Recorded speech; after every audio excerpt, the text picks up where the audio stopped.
ስታርታፕ ምንድነው አርቲፊሻል ኢንተለጀንስ ቤዝድ የሆነ ሰዎች የሚማሩበት ስፔሲፊካሊ ደግሞ ሳይበር ሴኩሪቲ ወይም ደግሞ ኢቲካል ሃኪንግ ላይ የሚማሩበት ፕላትፎርም ነው ማለት ነው። የፈጠራ ስራችን በሁለት መንገድ ነው የሚሰራው። የመጀመሪያው እንግዲህ በዌብሳይት ነው፣ ሁለተኛው ደግሞ በሞባይል አፕሊኬሽን ነው ማለት ነው። ለአይፎንም ለአንድሮይድም ለሁለቱም ይሆናል ማለት ነው። እዛ ላይ ሰዎች ገብተው አካውንት ከፍተው እየተማሩ በየቀኑ የሚወጡ የሳይበር ሴኩሪቲ ላይ ያሉ ዜናዎች ራሳቸውን እንዴት መጠበቅ እንደሚችሉ እና ከተለያዩ ድርጅቶች ጋር ደግሞ ለሰራተኞቻቸው በምን አይነት ሁኔታ ራሳቸውን እንደሚጠብቁ ያስተምራቸዋል ማለት ነው። የሳይበር ሴኩሪቲ ደግሞ ትልቅ የሆነ ክፍተት አለ። ይሄኛው ክፍተት ስላለ እንደ ሀገርም ይሄ ነገር መፈታት ስላለበት ነው እንግዲህ ወደዚህ የገባ ነው ማለት ነው።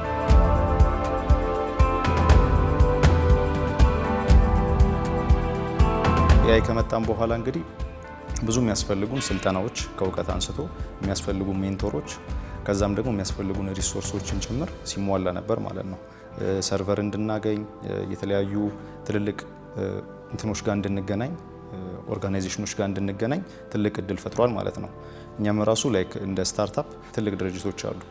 በዚሁ አጋጣሚ እንግዲህ ኤአይንም ቴንኪዩ ማለት እንፈልጋለን። በቀጣዮቹ 5 ዓመታት ብለን የምናስበው ኢትዮጵያ ውስጥ ካሉ ሜጀር ላንጉጆች በስፔሻሊ ኢትዮጵያ ላይ ፎከስ አድርገን የመጀመሪያ ከአማርኛ በተጨማሪ ከአማርኛና ከእንግሊዝኛ በተለያዩ ቋንቋዎች በኦሮምኛ፣ በትግርኛ፣ በጉራግኛ እያደረግን ሎካላይዜሽን ላይ በደንብ የመስራት ትልቅ እቅድ አለን። ከዛ በኋላ እንግዲህ ወደ አፍሪካ የማስፋፋት እቅድ ነው ያለን። ሳይበር ሴኩሪቲ ኢትዮጵያ ላይ ብቻ ሳይሆን ጋፑ ያለው እንደ አፍሪካ ትልቅ ጋፕ አለ። ሰዎች መማር ሲፈልጉ አብዛኛውን የውጭ ሀገር ፕላትፎርሞች አሉ፣ እዛ ላይ ነው የሚማሩት። ከአፍሪካ የሆነ ለአፍሪካውያን ተደራሽ የሚሆን በእኛው ኮንቴክስት የሆነ አይነት ፕላትፎርም እንዲሆን ነው እየሰራን ያለ ነው ማለት ነው። እና ለቀጣይ ወጣቶችና ሀሳብ ላላቸው ፕሮቶታይፕም ላላቸው እንዲሁም ደግሞ ላውንቺንግ ስቴት ላይ ላሉት ለሁሉም ነው መናገር የምፈልገው።